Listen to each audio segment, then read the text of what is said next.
சிறப்புலி நாயனார். சிறப்புலி நாயனார் சோழ நாட்டில் திருஆங்கூர் அப்படிங்கிற ஊரில் அந்தண இனத்தில் அவதாரம் செஞ்சார். இந்த திருஆங்கூருங்கிறது செம்பனார் கோவில் பக்கத்தில் இருக்குது. இங்கே இருக்கக்கூடிய இறைவன் பெயர் தான் தோன்றி ஈசன். இவர் மேலே மிகுந்த பக்தி வச்சுருந்தார் சிறப்புலி நாயனார். இவர் எப்போதுமே அடியார்கள் மீது மிகுந்த பற்றும் அவங்களுக்கு உணவு உபச்சாரம் செய்கிறதும் எப்போதுமே அடியார் அடியார் அடியார்னே இருப்பார்.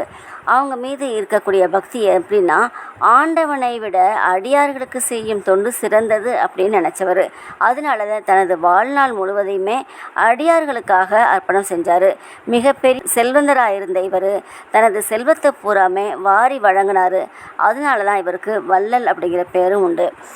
இவர் வாழ்ந்த ஊரில் அரசர் தினந்தோறும் 48 நாட்களுக்கு 1000 பேருக்கு அன்னதானம் செய்யணும், அதுக்கப்புறம்தான் தான் உணவு இருந்தணும் அப்படின்னு நினச்சாரு.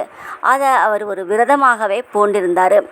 தினந்தோறும் 1000 பேரை எண்ணி அவங்களுக்கு 1000 பேர் வந்தாச்சா அப்படின்னு பார்த்துட்டு உணவளிப்பார். எல்லாரும் சாப்பிட்டுட்டு அவங்கள வாழ்த்திட்டு போவாங்க. இது 47 நாள் தொடர்ந்து நடந்தது. 48வது நாள் வந்தது. அப்போ அரசர் போய் உணவு கூடத்தில் உணவெல்லாம் சரியாக இருக்கா, இலைகள் எல்லாம் சரியாக இருக்கா, எல்லாத்தையுமே சரி பார்த்தாரு.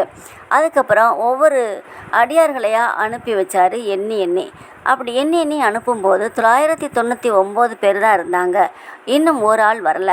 அதனால அவர் கொஞ்ச நேரம் பொறுமை காத்திருந்தார். அப்போ தான் அங்கே சாப்பிட வந்தவங்க எல்லாரும் கூச்சலிட்டாங்க.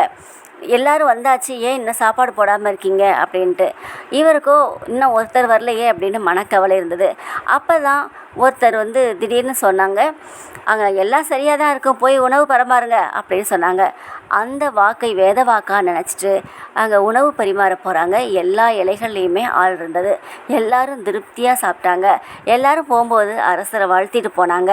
அந்த 999 பேர் மனிதர்கள், ஒருவர் இறைவன், அவர்தான் சிவபெருமான். இப்படி சிவபெருமான் திடீரென தோன்றியதால் அவருக்கு தான் தோன்றி இறைவன் அப்படின்னு பேர் வந்தது. அதே போல் 1000ல் ஒருவராக அமர்ந்ததால் 1000ல் ஒருவன் அப்படிங்கிற பேரும் அந்த சிவபெருமானுக்கு அமைஞ்சது. இந்த ஊரில் தான் சிறப்புலி நாயனாருக்கும் ஒரு தனி சன்னதி உண்டு. இவரை பற்றி சுந்தரமூர்த்தி நாயனார் சொல்லும்போது, சீர்கொண்ட புகழ்வள்ளல் சிறப்புலிக்கும் அடியேன் அப்படின்னு சொல்லியிருக்காரு.